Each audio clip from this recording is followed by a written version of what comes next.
Good evening, everybody. Welcome to this week's edition of the I'm Only Serious News Network Sunday paper program. In this week's news, terrorist strike in Paris. North Korea allows the movie The Interview to be shown. Cuba soon to be open for business with the U.S. And a new Congress gets underway and passes the Keystone XL. Also, Philadelphians are looking forward to the Pope's visit so they can get the hell out of town. These stories and more on tonight's edition of the I'm Only Serious News Network's Sunday paper program. It's the I'm Only Serious News Network with Dan Mahan, John Smarmy, John Rice, Dave Morrow, and Darren Martinez.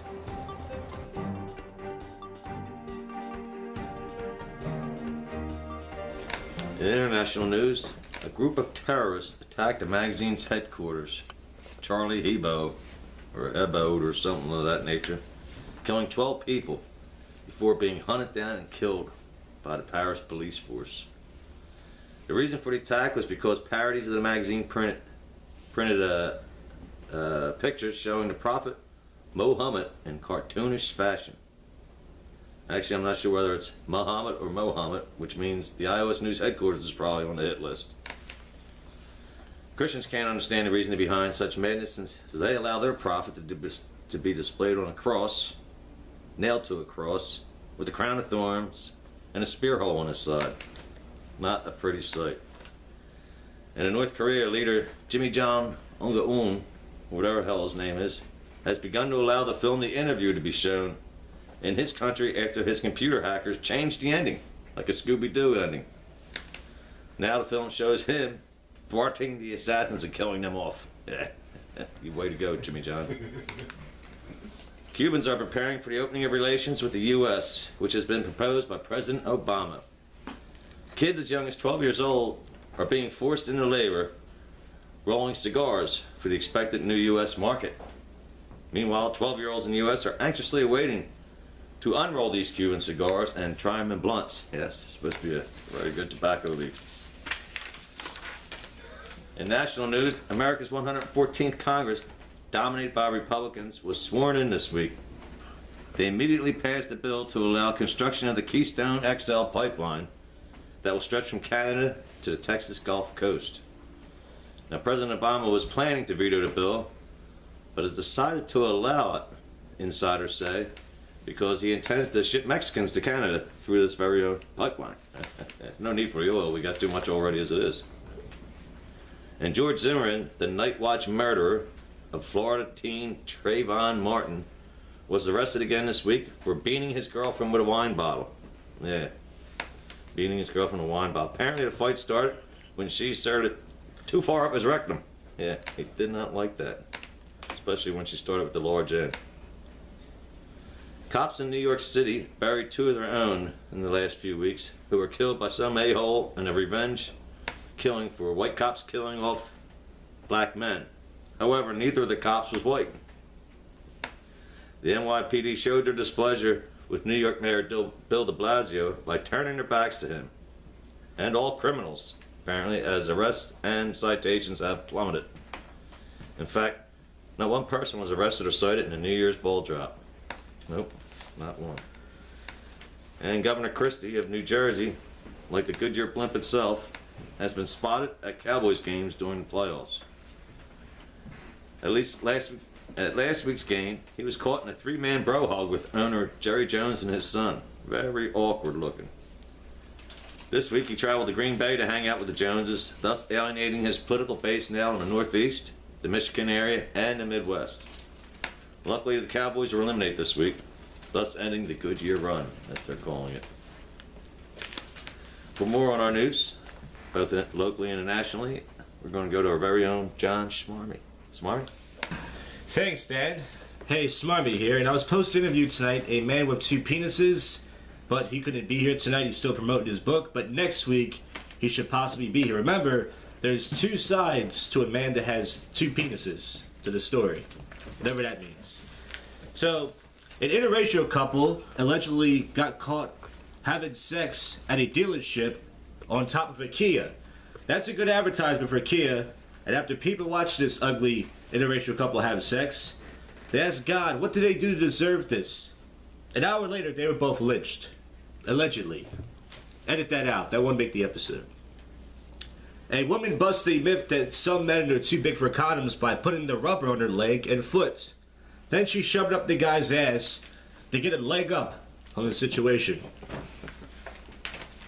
An NFL player swims 9 miles after getting knocked off a boat. Folks, the sad truth is if he was black, he wouldn't be here today. You know the stereotype. Thank God he was white and took those swimming lessons at the YMCA. You can afford the lessons, make sure you take them. You never know you're going to need them. 4th graders are suspended after plotting to kill their teacher with hand sanitizer. They were only suspended because at least they cared enough that their teacher was germ-free before they plotted to kill them. You got to give it to them. They are considerate. A Lego museum was under fire after having a Lego man point a gun at an officer. Even in Legoland, cops have a bad rap. What is this? It's ridiculous. And Dan was talking about the George Zimmerman thing earlier, and I hope to Christ they just kill this guy, put it away, because people keep telling me that I look like him. Please, for God, kill this guy, get rid of him, destroy all the evidence on the internet, so that way black people will not point at me when I wear a black suit jacket. I'm tired of this. Damn you, Zimmerman. Damn you to hell. And finally, Bill Cosby causes more controversy for making a rape joke, making fun of his allegations. He reached out to me to write him some rape jokes because he heard I was the king of rape jokes. I had you. And I said, no, sorry. I don't want any Spanish fly. I work here at the I'm Only Serious News with these guys. I'm sticking to my guns. Smart would stay here as long as Dan keeps bringing his delicious snacks. And with that, I leave you. Dan, what else is on the show? John Schmarmy, I'm Only Serious News. Thank you, Smarmy. And from my understanding, your interviewee couldn't make it because he had a headache. Which one, we're not sure yet. We are looking into that now. In the local news, Philadelphians are lining up to move out this fall when the Pope comes for his visit to our great city. Not because they dislike the Pope, mind you, but because they'll be getting thousands of dollars for the crappy-ass homes to rent out to Christian pilgrims who will be flocking into the area. One young entrepreneur has even gone so far as to display an image of Mary on his house, thus increasing the price by $10,000. Way to go. Also, the Ironworkers Local 401 is in hot water these days as their leader, young Johnny Doc, is being prosecuted for his role in the night work shifts that he would send out his workers to do. During this time, they would vandalize job sites where non-union workers were not hiring union labor for the workforce, and they would also interrogate and intimidate those owners who would have these job sites running. His defense is that since he's 74 years old, he was asleep. That's basically all he's got going for it. Yeah. And Mayor Nutter Butter Peanut Butter is finishing up his mayoral term here in Philadelphia as the primaries are getting set to get underway. The clear favorite seems to be Lynn Abraham, yes, former district attorney. It was as old as dirt. So there we go. Next up for us is our very own John Rice with his Gamers Update. Rice, what's going on? Thanks, Dan. But you know, I have this weird sensation that, oh, never mind about the show, right? Well, you know, this video game stuff is happening. GTA 5 has some new stuff that came out for it. You can, like, stuff for it. Batman Arkham Dark Knight. Something to do with another Batman game. That's coming out. Another Batman Lego game's coming out. Another Lego My Ego game's coming out. You got Halo 5 probably coming out sometime soon. Yeah. And you got this game I want to talk about. Brutal Legend. If you like Jack Black or heavy metal or just video games or beating people with an axe and playing guitar to electrify groupies, it's a good game. You know, if you want to play as Jack Black and run around. All your favorite rock and roll gods are in it, you know. But when I bought it, again, obviously it's no game, but I'm hoping to beat up another little kid and get his game. And but at least until then, I can read the book. It's a small book, so I'll be able to get through it. And there's pictures, so that's helpful. But you know, I like my video games for pictures. That's about it, man. That's about yeah. Thanks, Dan. Back to you. Thanks, Rice. That was very deep. Very deep. Well, continuing on in sports, the NFL championship games are now all set after a weekend of games for the divisional round. Thankfully, Governor Christie will no longer have to be seen on the sidelines of any games or in the press boxes or owner's box. Since the Cowboys lost today, that's a great news for Eagles fans. Those of you who don't know why, you're obviously not an Eagles fan. Also, a major upset in divisional rounds was when Indianapolis just completed their victory over the Denver Broncos in Denver. Who saw that coming? Not me. So that leads up to next week's games for the championships of the AFC and the NFC. The AFC will feature the Indianapolis Colts going over to New England to play the Patriots, and the Green Bay Packers heading up to Seattle to play the Seahawks. Of course, after that will be the Super Bowl. We're predicting here that it'll be the Green Bay and the New England Patriots. Yes. Also, come Monday night, which will be the day after this is being videoed, the college football will complete its first playoff system in the Division I level as Ohio State takes on the Oregon Ducks. That's right. Our Eagles' very own coach, Chip Kelly, former head coach of the Oregon Ducks, will be at the game, but will still not be answering any questions on why he kicked Howie Roseman out of the general manager's box. Yeah, lots of things going on in the Eagles. The Sixers actually won another game. Yeah, actually 2 in a row. Go figure. Somebody's fucking up and going to get traded now. They're not supposed to be winning. And the Flyers, well, they continue to be about a 500 club, which is not good enough to make the playoffs this year in hockey. Which, when you don't make the playoffs, is pretty much sucks. Because you're only 8 teams in hockey don't make it. Only 8. So that shows where we're at there. Okay, guys, next up we got our very own Darren Martinez with movie views and reviews of the week. Darren, what do you got for us today? Oh, hey. Sorry, Dan. I was just reading about Ant-Man. Oh, yeah. The film coming out that I've been looking forward to. It's a superhero that, it's a fun character. It's like Honey, I Shrunk the Kids, like superhero version of that. So that's Ant-Man.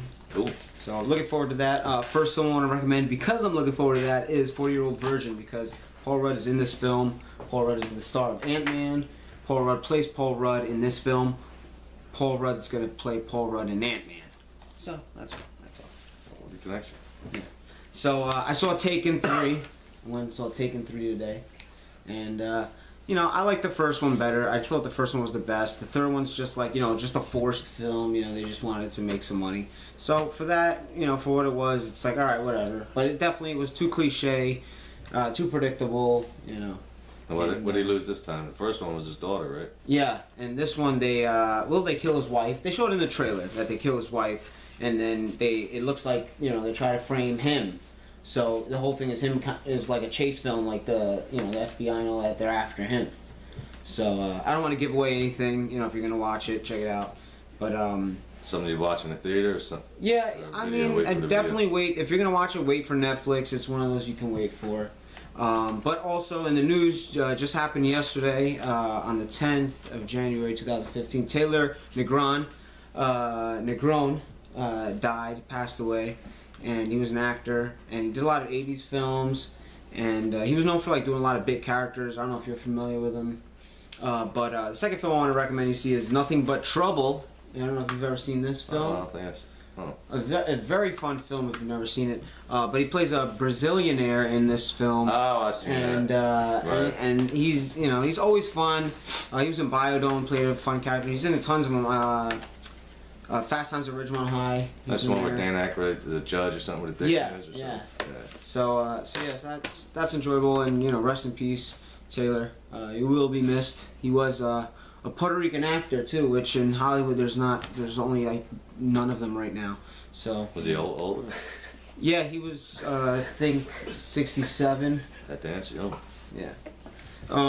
So anyway, the last film I want to recommend, because we're gonna stick with the the actors that have just passed away. Seeing Night at the Museum last time, it's put me in kind of like a Robin Williams kind of thing where I've been watching a lot of his films. And of course I want to recommend Jumanji, because I don't think I've ever recommended this. It's in my library. And I love Robin Williams, and this is one of the films where he was at the climax of his career pretty much, Yeah, as far as that's a good making one. money and stuff like that. So, check it out. It's full of Robin Williams memories and treasures. David Alan Grier is in it. Yeah, I liked him. Funny in that movie. actor. He was funny in that. So yeah, that's all I have. Next week I'm gonna check out American Sniper and/or Black Hat. So we'll see. But Is it that's all I Katniss? got. Yeah, maybe. You never know. Cat in a Black Hat. Back to you, Dan. All right. Thank you, Darren. And look forward to next week's review for The Sniper. That's a movie I might actually go and watch in the theaters myself. Well, next up for us, folks, is our very own Ron Morrow in his Mystic Minute. And this week he has a special guest with him. It's not his alter ego, but a real live person. Ron, what do you got for us? Thank you, Dan. Thank you very, very much. Welcome to the Mystic Minute, folks. I am Ron Morrow, and today with me I have my guest and close consort, confidant, Mr. Sean Devlin. Yeah, Mr. Devlin has been quite the hospitable friend in recent times to me as I've gotten acclimated to my current standing in this here universe. And I must say, these cookies are delicious. You want any more? No. I stopped like a normal human being would after like 7. Those cookies are full of hash, by the way, like a potent version of hash. That's not important right now. That is, you see, recently, we went on an expedition together to the Himalayas. We were searching for the lost, enlightened city of Shambhala, which we found. You found it. Yes. As it turns out, the enlightened peoples of Shambhala have a moat and a little trench dug around their city. You see, this trench collects all the urine that trickles down the sides of the mountain into the valley of all the local mountain goats and yeti. The high priests of the Shambhala community then welcome those who make the journey, who survive, then drink said moat water and pass enlightenment on to other human beings. As I have been doing in recent times. I brought a small sample of it, been baptizing people and spreading a little bit of enlightenment everywhere that I go. Sean, would you like to be enlightened? I'd love to be enlightened. You would? All right. This man should be on America's terrorism list.